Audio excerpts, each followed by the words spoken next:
Telangana assembly మూడో విడత budget సమావేశాలకంతా ready అయింది. మరికొద్ది గంటల్లో బడ్జెట్ సమావేశాలు ప్రారంభం కానున్నాయి. బడ్జెట్ పైన అన్ని శాఖల అధికారులతో భేటీ అయిన ఆర్థిక మంత్రి బట్టి విక్రమార్క దాదాపు 2.5 లక్షల కోట్ల రూపాయల అంచనాలతో బడ్జెట్ను సిద్ధం చేసినట్లు తెలుస్తోంది. ఇవాళ ఉదయం 11 గంటలకు ప్రారంభం కానున్న అసెంబ్లీ సమావేశాలు ఆగస్టు 3వ తేదీ వరకు కొనసాగే అవకాశం ఉంది. ఉదయం స్పీకర్ ప్రసాద్ కుమార్ అధ్యక్షతన సభ ప్రారంభమైన వెంటనే ఈ ఏడాది ఫిబ్రవరి 23న రోడ్డు ప్రమాదంలో మరణించిన దివంగత ఎమ్మెల్యే లాస్య నందితకు సంతాపం ప్రకటించనుంది సభ. అలాగే ఇటీవలి కాలంలో మరణించిన పలువురు మాజీ ఎమ్మెల్యేలకు కూడా నివాళులు అర్పించనుంది. అనంతరం సభను 24వ తేదీ ఉదయం 10 గంటలకు వాయిదా వేయనుంది. తర్వాత స్పీకర్ ప్రసాద్ కుమార్ అధ్యక్షతన ఆయన ఛాంబర్లో బిజినెస్ అడ్వైజరీ కమిటీ సమావేశం జరుగుతుంది. ఈ భేటీలో సభ ఎజెండా, సమావేశాలు ఎన్ని రోజులు జరిగేది ఖరారు చేయనున్నారు. ఇక ఈ సమావేశాల్లో పూర్తిస్థాయి బడ్జెట్ను ప్రవేశపెట్టాలని ప్రభుత్వం నిర్ణయించింది. 25న ఉదయం అసెంబ్లీ కమిటీ హాల్లో మంత్రివర్గం సమావేశమై బడ్జెట్కు ఆమోదం తెలపనుంది. పార్లమెంట్ ఎన్నికల ముందు 4 నెలల కాలానికి ఓట్ ఆన్ అకౌంట్ బడ్జెట్ ప్రవేశపెట్టగా ప్రస్తుతం 8 నెలల కాలానికి పూర్తిస్థాయి బడ్జెట్ను ప్రవేశపెట్టనున్నారు. తెలంగాణ సమావేశాలకు సంబంధించిన మరిన్ని అప్డేట్స్ అందించడానికి మా ప్రతినిధి అజయ్ మనకు అందుబాటులో ఉన్నారు. అజయ్, సంధ్య 11 గంటలకు తెలంగాణ అసెంబ్లీ సమావేశాలు ప్రారంభం కానున్నాయి. ఈ సమావేశంలో మొదటి రోజున ఇటీవల మరణించినటువంటి ఏదైతే కంటోన్మెంట్ ఎమ్మెల్యే లాస్య నందిత ఉందో ఆమె మృతికి సంతాపంగా ఒక సంతాప కార్యక్రమాన్ని నిర్వహించనున్నారు. ఆ తర్వాత అసెంబ్లీ మొదటి రోజు వాయిదా పడుతుంది.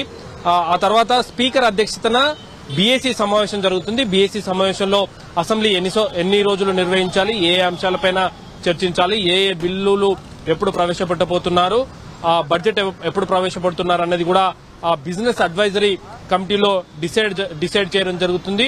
అదేవిధంగా ఇటీవల జరిగినటువంటి అంశాలు ఏవైతే కొన్ని ఇప్పటికే ప్రభుత్వం చేపడదాం అనుకున్నటువంటి బిల్స్ కూడాను ఈ అసెంబ్లీలో ప్రవేశపెట్టున్నారు. దానికి సంబంధించినటువంటి ఆమోదాన్ని కూడా ఈ అసెంబ్లీలో తీసుకున్న నేపథ్యంలో బిజినెస్ అడ్వైజరీ కమిటీలో కూడా అంశాలన్నీ కూడా చర్చకొచ్చే అవకాశం ఉంటుంది.